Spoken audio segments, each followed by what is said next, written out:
Hey there, math whizzes, ready to unlock the secrets of triangles and take your math game to the next level? Today, we're diving into one of the coolest and most iconic concepts in math, the Pythagorean Theorem. It's not just a formula, it's a gateway to understanding the geometry of the world around us. Yeah, you've heard of it, that magical equation that makes triangles way more interesting than they probably should be. But trust me, it's more than just a classroom exercise. Okay, let's break it down.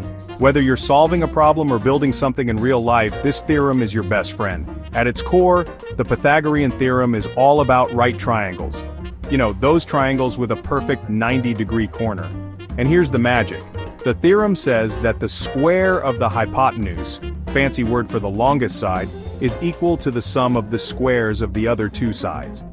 Or in simple terms, a squared plus b squared equals c squared. It's short, sweet, and incredibly powerful. Let's see how it works in action. Imagine you've got a triangle. One side is 3 units long, another is 4 units, and you want to find the hypotenuse. C, what do? Plug it into the formula. That's 3 squared, which is 9, plus 4 squared, which is 16. Add them together, and you get 25. Now take the square root of 25 and boom! Your hypotenuse is 5 units long. But what if you already know the hypotenuse in one side? Let's flip the script. Say the hypotenuse is 13, and one side is 5. What's the missing side? Plug it in. 5 squared is 25 and 13 squared is 169. Subtract 25 from 169 and you get 144. Take the square root of 144 and you've got 12. Easy, right? But here's the thing, this isn't just about solving problems on paper. The Pythagorean theorem is everywhere. Architects use it to design buildings.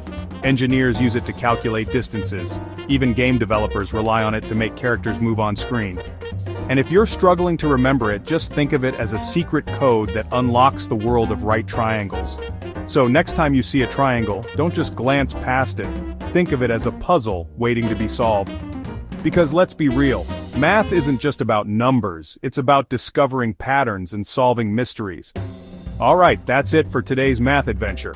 Go tackle those triangles and remember, you've got this. Catch you next time.